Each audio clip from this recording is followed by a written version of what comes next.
Okay, it's morning. We can get up, and there's no need to panic about getting weekly uploads out. Jesus, what's that? Hopefully not an indication of the looming existential dread as a creative with no hard deadline. Yep, just a super normal morning. No dread, just coffee. What is happening? Okay, no coffee. Cereal then. Oh, come on! Alright, breakfast is off the table. Let's just go and sit at the desk. Hey guys, welcome back to the Jesus! Alright, I get it. It's been a few weeks since my last upload, which, yep, feels kind of strange to me as well. And these little fellas have been following me around, waiting for me to build them a little home. So, with all this extra time I have on my hands, why don't we do something crazy like actually make a plan before we start doing something? Hey, it's research. Leave me alone. Now, whilst I was playing Elden Ring, I was roaming around the lake of Liurnia when I stumbled across this little section of the map, and it really kind of took my fancy, and I thought, that's what we're gonna make. So, I grabbed a couple screenshots in-game, popped it into Photoshop, and I drew out these sections that I needed to build to make it. And then from there, I mapped out this snazzy little template design as if I was a really smart person who actually thought ahead about what he was doing. Let's begin. We'll need a bunch of stuff to make this little Albinauric home, and I'm going to use the template I made to help me shape the buildings. First things first is to check out how nutritional our build will be. Very fibrous. So we'll start off with making the roofs, and we'll get it stuck onto some cardboard and cut out the shape with a sharp blade. And we'll need that times 2. Now for the front part of the building. Thanks, pal. Now we have this little bricky building face, and with this X-Acto knife we can just start scoring the foam to make the bricks. Then take a toothpick and exaggerate those lines to get a deeper indentation. Now it's just time for some physical therapy. We can just take some balled up foil and we can release our stresses and worries of the world and just smack the shit out of it. Then it's a race against the clock to get all these little textures and cracks added in. There's not a lot of time to do this part and it's extremely tense getting this done. It wasn't tense at all, I just had to make it seem a little bit more exciting. Anyway, I got these nice little window frames that I printed, and we'll get these fit nicely into place on the wall, pressing it in to make the shape and then cutting out that bit of the wall so they can sit a bit more flush with the brick. With all 3 in place, I can pop a tiny bit of PVA glue around the frames to just get them stuck into place. And with the frames in place, we'll leave it on the side to dry quickly and take a look at adding a little Erd Tree seal. Now, as you can see, the seal did not want to print correctly, so it's a little shabby, but hey, shabby equals character. Yeah. Then I'll draw out some little circles which the seal can sit on, as it's like just a nice little plinth, and then cut them to shape and snip off any excess, and then we'll glue that in place above the windows and we'll move on. Now, this shape of the roof simply won't do. We need it angled so that the buildings actually sink into the ground. So we'll turn this rectangle into a right angle triangle. Then with these 2 shapes put together, we'll get an angled roof that sinks nicely into the ground rather than sticking out of the ground. I did decide to use some thicker cardboard for this as I feared that the cereal box cardboard won't support the extra weight of what I'll be putting onto it. Now with these parts, it's time to hot glue this bad boy. Hey now little fella. This stuff's too hot for you. What say we get you someplace safe? With the tape holding the roofs in place, we can hot glue the seams to lock the shape. Now it's time to make the little spire. Using some thinner cardboard for this will be helpful in folding it to make the little topper shape. That looks kind of familiar. Oh, hello there. Now to pull up the little folds and get it stuck together to be our nice churchy cake topper. Now I need some little helpers to help me gather my materials for the next part. Here they come now. Thanks little guys. Now this is balsa wood and it's extremely lightweight, which makes it super easy to cut and shape. So I'll cut out tiny little beams which will add some integrity to the topper. Now just to stick them onto the little seams, and that looks, well, crap to be honest. but trust the process? With some tiny little wood squares, we can add some little dealies to the beams to give them a bit more interest and texture. Then we can add another little cake topper to sit on top of our cake topper, and that now looks, well, still crap, but trust the process? Now time for some little roof shingles. These little foam fellas will sit on our angled roofs, so we'll grab an empty jar, check the nutritional value again. 80 calories per roof. That's a pretty balanced diet, actually. Slip these suckers into a jar with a couple IRL real-life rocks from the actual outdoor wilderness, and then we just shake, shake, shake, shake, shake, shake, shake, shake. And it will go from boring and flat to fun and dumpy. Now slather the roof in PVA and get sticking these tiles down.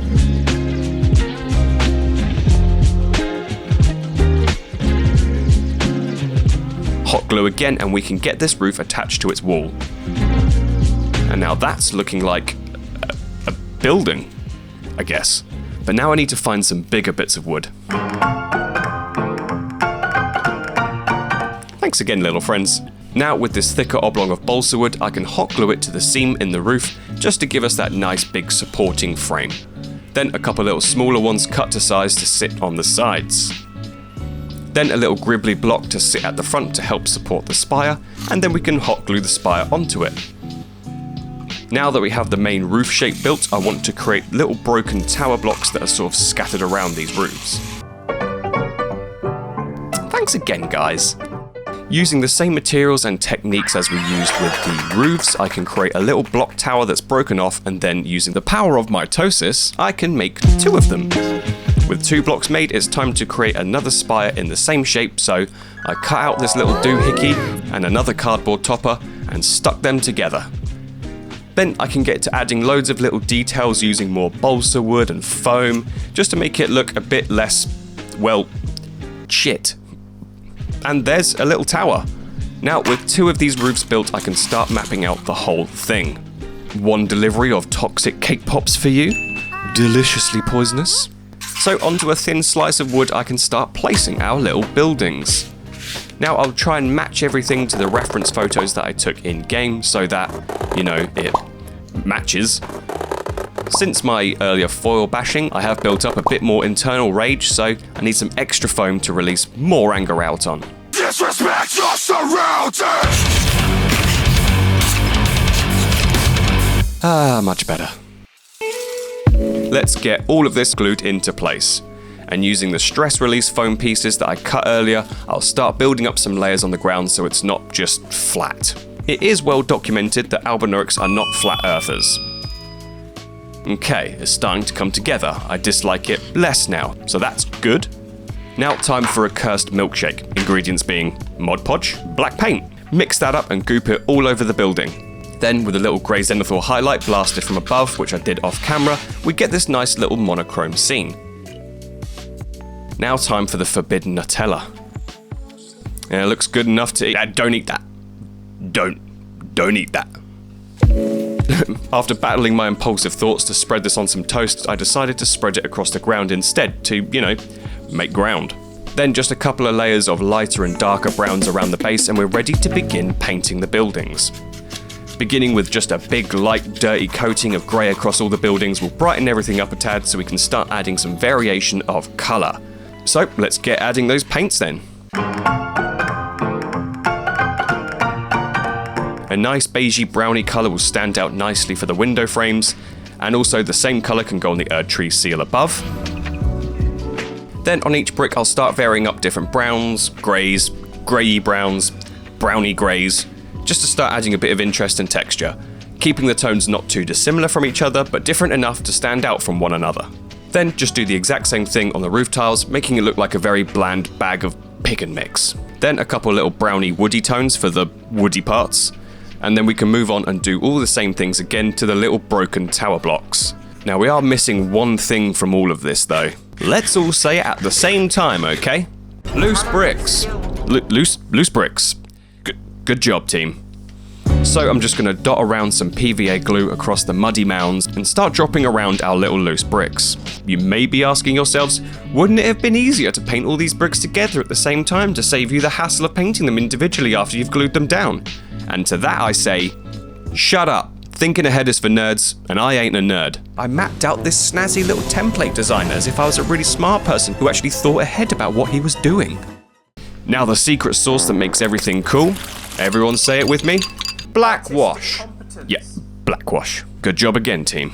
So, taking this delectable drink, I can splash it all over the rocks and stones, and it will settle nicely into all the gaps and creases, divots, nooks and crannies, and bring the tone down on everything, tie the colours together, and just overall make my botchin' job look like a bitchin' job. Then dab off any excess sitting on flat areas so that it doesn't pool and build up unnecessarily, and once the black wash has dried, I can go back over everything with increasingly brighter shades of grey. Very little dry brushing with a large soft brush, so I'm just targeting the raised areas and making them POP. Then for a final little step after that, I can just go back over some areas with some thicker black wash to add some specific shadows back in, mainly around the areas that are kind of tucked away or slightly sunken in, just where shadows would form basically. Now time to make everything look half decent. It's the most magical time of the build. Flocking. Hey you, wake up. You can't sleep there. There's a flocking to be done. Now, if you know anything about me and making stuff, you know that I love flocking. It will turn a tree sentinel into a tree tentinel. Ugh. Just sprinkling different shades of green flock of different sizes and coarseness and plonking little flowers down for an added sparkle of nature. Adding in little foliage clumps around rocks where more moss and greeny goodness would build up, just giving an overall nature blast to this very non-naturey scene. Not only does it elevate your builds and just make everything look 10 times better, but it's just incredibly satisfying to do so. Just look at all this sprinkle action. Now it's time for some finger lichen goodness.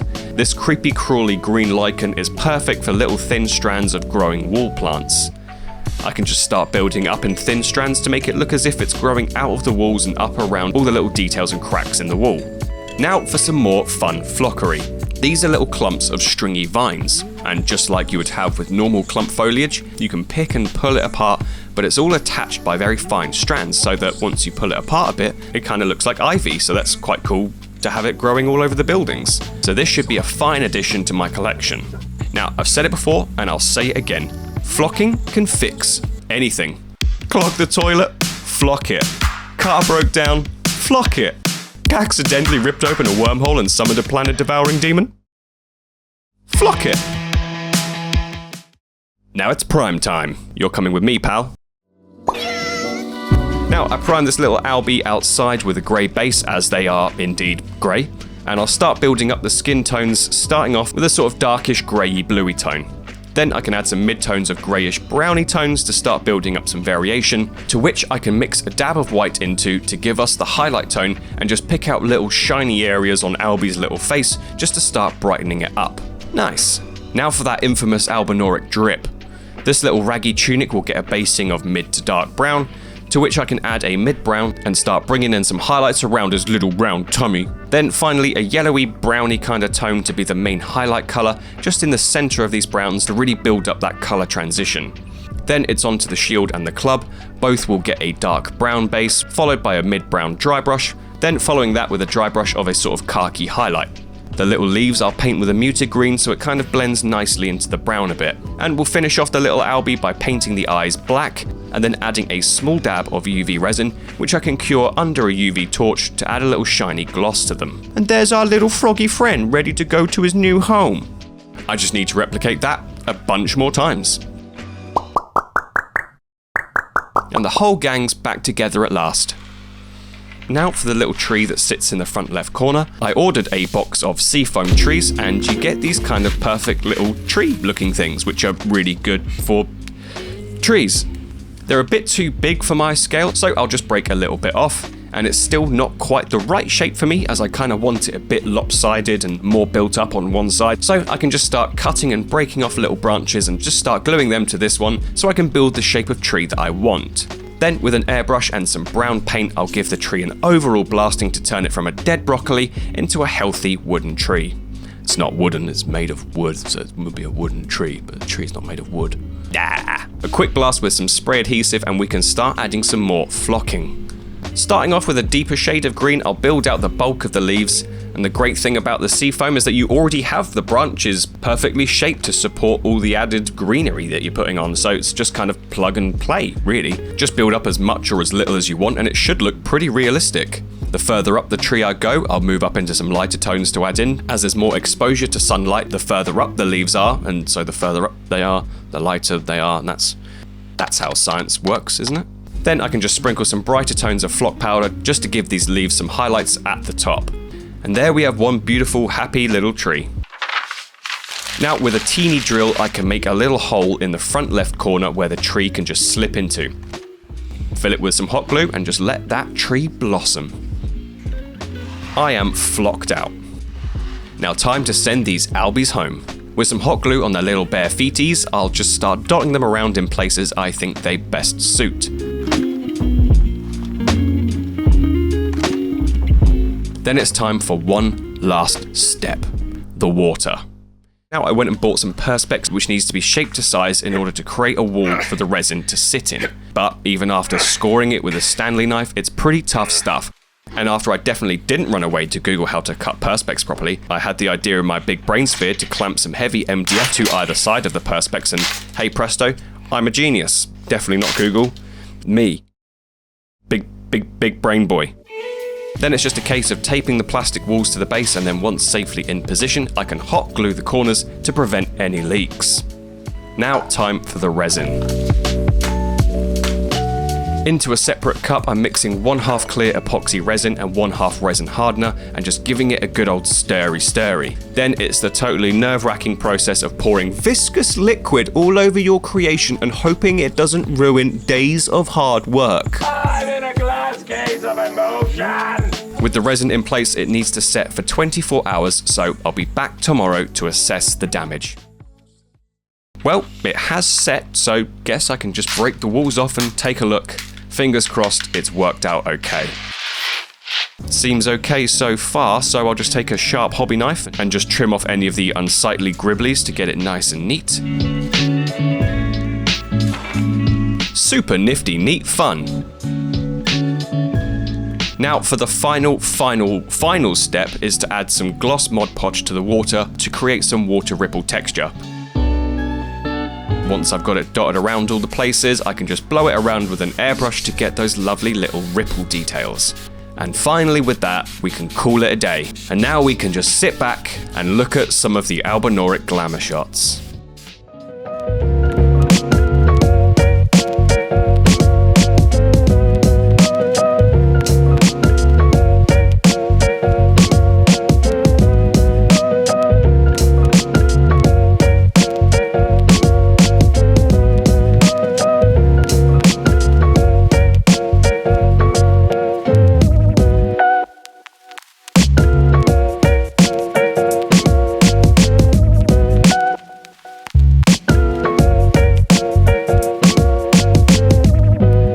So I want to give a big shout out to the first ever Dark Souls Models Patreon members, Stephen Irving Stevie, Tanner Grine, Hydra Queen, Potatoes, JL, Levi Enzel, and Rapid Berserker. You all rock my world. And as I mentioned in the last video, I'm not aiming to do weekly uploads anymore and instead focusing more of my time on bigger projects like this. So if you want to join this Legends list, then head on over to my Patreon where there's a whole list of benefits and good times ready to be snagged by you. And by doing so, you'll be supporting the channel as I continue to build these silly little creations. I'll leave a link in the description so you can check it out. Also, separately, another big shout out to Hydra Queen on Patreon for their incredible detective skills because they managed to guess from this picture exactly what I was making. That is damn impressive work. As ever, thank you for watching. If you've made it this far, drop me a comment below and call me a mother flocker. Leave the video a like if you did enjoy it, and consider hitting that subscribe button if you haven't already. And thank you for watching. I'll see you all next time.